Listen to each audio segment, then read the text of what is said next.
ദൈവനാമം മഹത്വപ്പെടുമാറാകട്ടെ. സമാധാന സന്ദേശത്തിലൂടെ എന്നെ ശ്രദ്ധിക്കുന്ന എല്ലാ പ്രിയപ്പെട്ടവർക്കും വീണ്ടും വരുന്നവനായ ക്രിസ്തുവേശുവിൻ്റെ നാമത്തിൽ എൻ്റെ സ്നേഹവന്ദനം.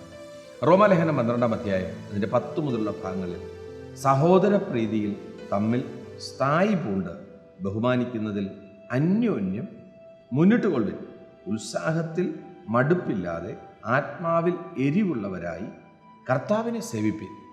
അപ്പോസ്തലൻ പറയുകയാണ്, തമ്മിൽ ബഹുമാനിക്കുന്നതിനകത്ത് അവിടെ പറയുന്നു അന്യോന്യം മുന്നിട്ട് കൊള്ളുവിൻ.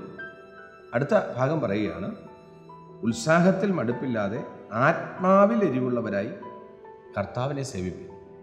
പ്രിയരെ, ദൈവം ദാനമായിട്ട് തന്ന ഈ ആയുസ്സിനകത്ത് വചനം പറയുകയാണ് തമ്മിലുള്ള ബഹുമാനം, അതുപോലെ തന്നെ സേവിക്കുന്നത് കർത്താവിനെ ആയിരിക്കട്ടെ, മടുപ്പില്ലാതെ, ഉത്സാഹത്തിൽ മടുപ്പില്ലാതെ. നമ്മൾ പലരെയും കാണാറുണ്ട്, വിശ്വാസത്തിൻ്റെ ആദ്യ ഘട്ടങ്ങളിലുള്ളതിനേക്കാൾ ജീവിതത്തിൻ്റെ ഒത്തിരി യാത്രകൾ സഞ്ചരിച്ചു കഴിഞ്ഞപ്പോൾ വിശ്വാസത്തിൽ മടുപ്പ് വന്ന്, സ്നേഹത്തിൽ മടുപ്പ് വന്ന്, ആരാധനയിൽ മടുപ്പ് വന്ന്, പല മേഖലകൾക്കകത്തും മടുത്തിട്ട് കർത്താവിനെ തന്നെ തള്ളിക്കളഞ്ഞിട്ട് പോകുന്ന ഒത്തിരി പേര് നമുക്ക് കാണാൻ പറ്റും. എന്നാൽ പൗലോസ് റോമസഭയോട് പറയുകയാണ്, ഇത് ശ്രദ്ധിക്കുന്ന നമ്മോടും പറയുകയാണ്, നിങ്ങൾ ക്രിസ്തുവിനെ സേവിപ്പിൻ, കർത്താവിനെ സേവിപ്പിൻ. അർത്ഥം എന്തുവാണ്? കർത്താവിനോട് ചേർന്ന് നിന്നാൽ, കർത്താവിനെ പിൻപറ്റി നിന്നാൽ ഒരിക്കലും നമുക്ക് മടുപ്പ് വരത്തില്ല. ജീവിതത്തിനകത്ത് പലപ്പോഴും മടുപ്പ് വരുന്നത് നിരാശ വരുമ്പോഴാണ്, ആശിക്കുന്ന പലതും നമുക്ക് ലഭിക്കാതെ വരുമ്പോഴാണ്. എന്നാൽ അടുത്ത ഭാഗം പറയുകയാണ്, ആശയിൽ സന്തോഷിപ്പിൻ.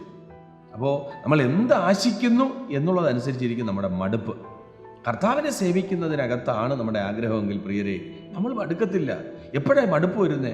നമ്മൾ എന്തൊക്കെയോ ആഗ്രഹിച്ചിട്ട് അത് കിട്ടാതെ വരുമ്പോൾ നമുക്ക് മടുപ്പ് വരുന്നു. എന്നാൽ ആഗ്രഹിക്കുന്നത് കർത്താവിനെയാണെങ്കിൽ, നമ്മൾ സേവിക്കുന്നത് കർത്താവിനെയാണെങ്കിൽ ഒരിക്കലും മടുക്കത്തില്ല. കാരണം അതൊരിക്കലും നഷ്ടപ്പെട്ടു പോകുന്നതല്ല. ആശിക്കുന്നത് നമ്മുടെ കൂടെ ഉണ്ട്, നമ്മുടെ ഉള്ളിലുണ്ട്. ആ കർത്താവിനെ കണ്ടുകൊണ്ട്, ആ കർത്താവിനെ മുറുകെ പിടിച്ച്, ആ ആശയിൽ സന്തോഷിച്ച് അന്ത്യം വരെ നിൽപ്പാൻ ദൈവം കൃപ ചെയ്യട്ടെ. വിശ്വസിക്കുക, പ്രാർത്ഥിക്കുക. ദൈവം വിശ്വസ്തൻ. God bless U.